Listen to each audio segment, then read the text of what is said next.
So I got bad news for you, which is a couple minutes into this video, I realized I was recording a tab on my browser in my host system and not the actual entire screen. So you, so you kind of, I was just going through this and you missed it. Anyway, I'm not going to repeat that because it's, it's not the point of these videos.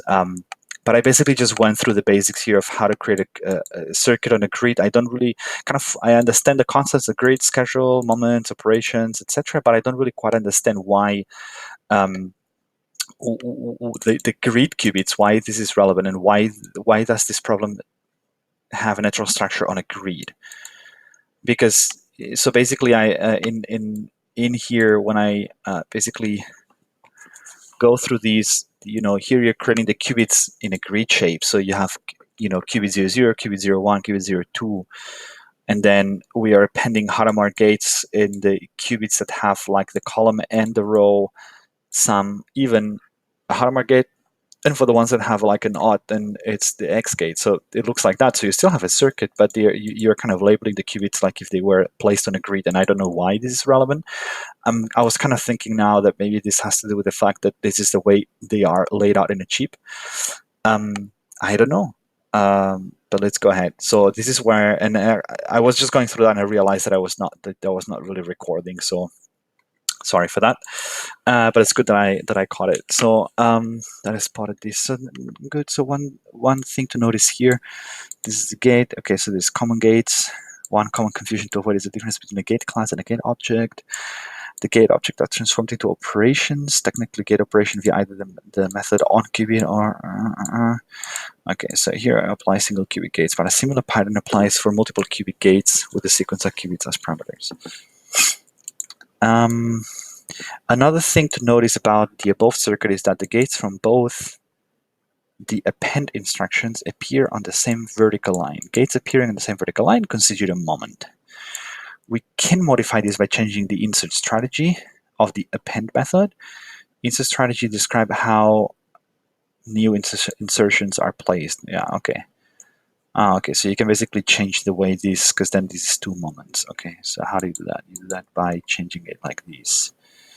So you add the strategy in here.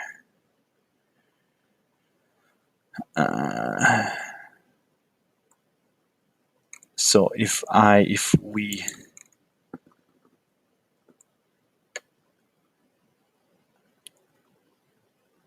but can I apply that? Can I apply that consecutively here, or am I just gonna mess the whole thing up? Oh, no. Okay. Why? It's appending. But it's a new circuit. Okay, I'm creating a new circuit. Yeah, okay. So it's not that I'm reusing that. Okay, yeah, makes sense. New then inline. So that's the Hadamard gates follow an earlier strategy and then new then inline. Whatever that means. Okay. So now it has, so now if I do these, is there a shortcut for run? Okay, now you've got two moments, moment one. Whereas if I did this, can I add an in-between step in here? Okay, no, but I can do that. So I can do that here. And here you just had one moment. And here you have two moments. Okay. Good. Next step is creating the ansatz. If you look closely at the circuit creation code above, we'll see that we apply the append method to both a generator and a list. Recall that in Python 1 can use generator comprehensions in method calls. Inspecting the code for append, one sees that the append method generally takes an op tree for a moment or a moment. What is an op tree? It is not a class but a contract. Roughly, an op tree is anything that can be flattened, perhaps recursively, into a list of operations or into a single operation. Examples of an op tree are okay, I don't know whether those technicalities are relevant or not. This last case yields a nice pattern for defining subcircuits or layers. Define a function that takes in the relevant parameters and then yields the operation for the subcircuit, and then these can be appended to the circuit. I'm not familiar with Python, so I would probably need to kind of catch up on those topics. But it just turns out to be, I guess, sort of a nice to have thing from a language or syntax perspective. That basically the way you define the function, it yields something, so you can use that yield as you can then use that function as part of your append call here. So it's a nice way to reuse. It's a nice way to reuse portions of your circuit, I would say. So if I copy all that in here and I run it, and then you get that circuit. Okay. So what does this do is circ x pow gate. So that's this x gate with power. I think that's sort of a rotation on the x-axis, seems like, and then this is the rotation. So then basically for I and j in length, yield that operation, sort of the rotation applied to this qubit. The rotation is being defined here. And so then you call append rod x layer 2, and then this is the half turn. So this is basically the exponent. Okay, so yeah. Another important concept here is that the rotation gate is specified in half turns. For rotation about x, this is the gate, okay, in half turns. So that's your phi divided by 2 kind of thing. So that's your, okay. So that's how you specify it. It's the angle that you put in here, divided by 2. But is it radians or? So there's a lot of freedom defining a variational ansatz. Here we'll do a variation on a QAOA strategy and define an ansatz related to the problem we were trying to solve, which I kind of forgot what was that. I think it had to do with a particular energy of something. Oh yeah, this 2D Ising model with transverse field Ising. There's a link to it. Let's take a look at this. So we're now going to create an ansatz, and I don't know what it means that we will do a variation on a QAOA strategy.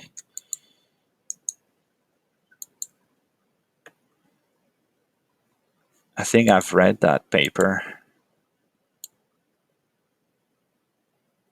Or not. No, I haven't read that paper. But this is probably what is this based on, right? Is there a circuit or something? No, I haven't read that. MaxCat.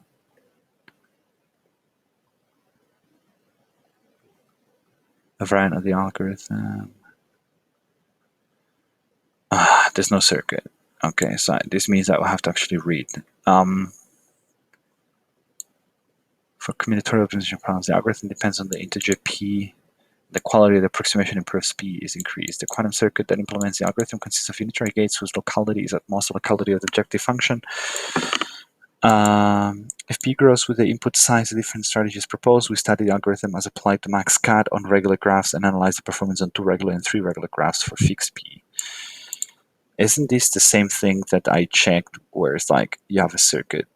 It's just for the design for the graph, for the MaxCat problem, where you have a circuit and then kind of you're connecting the qubits that represent edges that are actually connected and stuff like that. Maybe.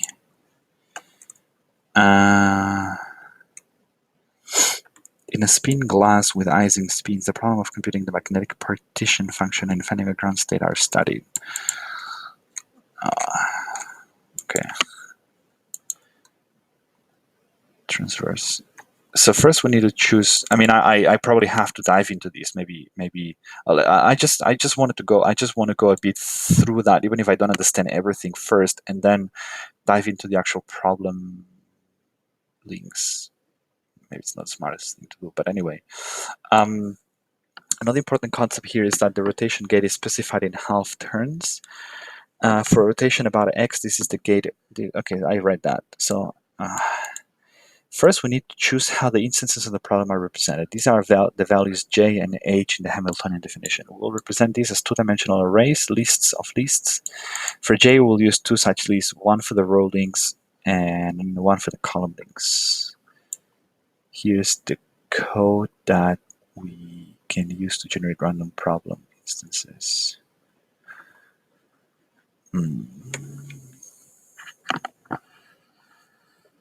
So this is supposed to be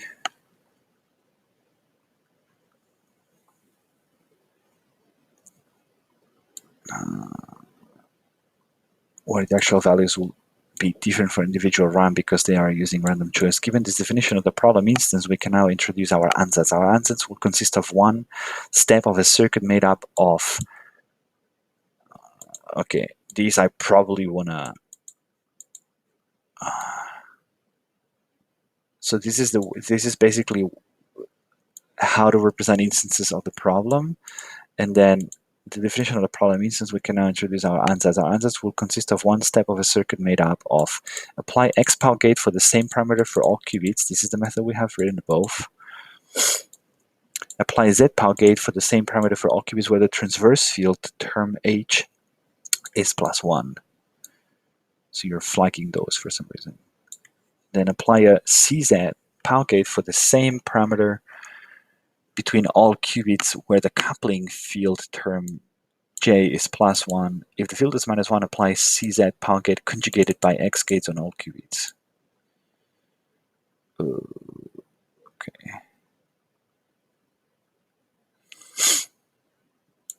So here you have an example.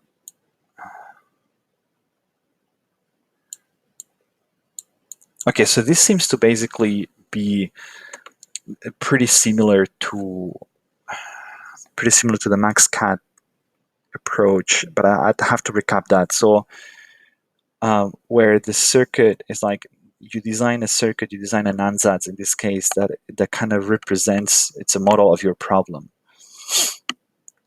And now, so if I do this, it's probably going to look slightly different. But if I do that here, run, yeah, it's slightly different. And then because of the use of random, and then define the rod Z layer, and then this is the layer for the control Zs. Okay, but I kind of like the way this works in terms of you define kind of sub-circuits, and then you can simply compose them all into one thing. So and what happens in here is, okay, so you're one step. So you're basically creating an instance here. You're creating an instance of the problem, and then you're calling one step with that problem instance. Yeah, and that helps you define the circuit. And so I forgot the print circuit. And if I do that, then we're going to see something slightly different.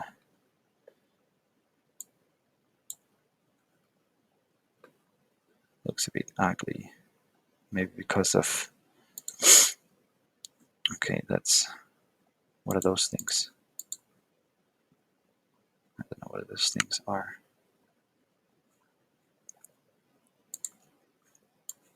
Okay. So,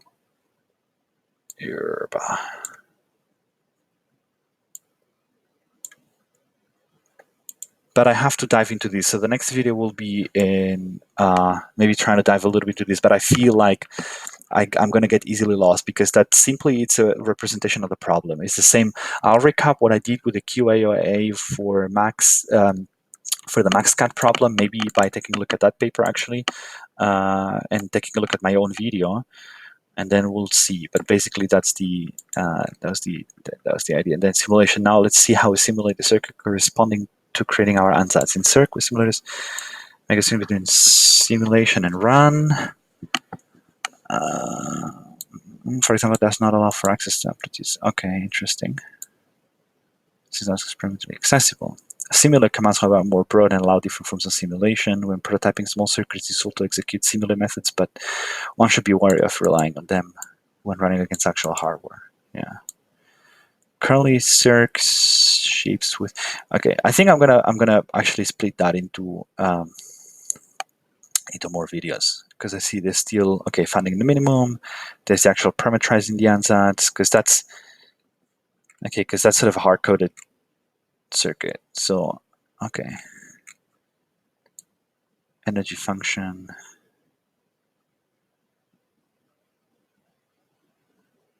Measurement. Okay, cool. Let's so next video is going to be into the simulation part. Then I'm going to make another one.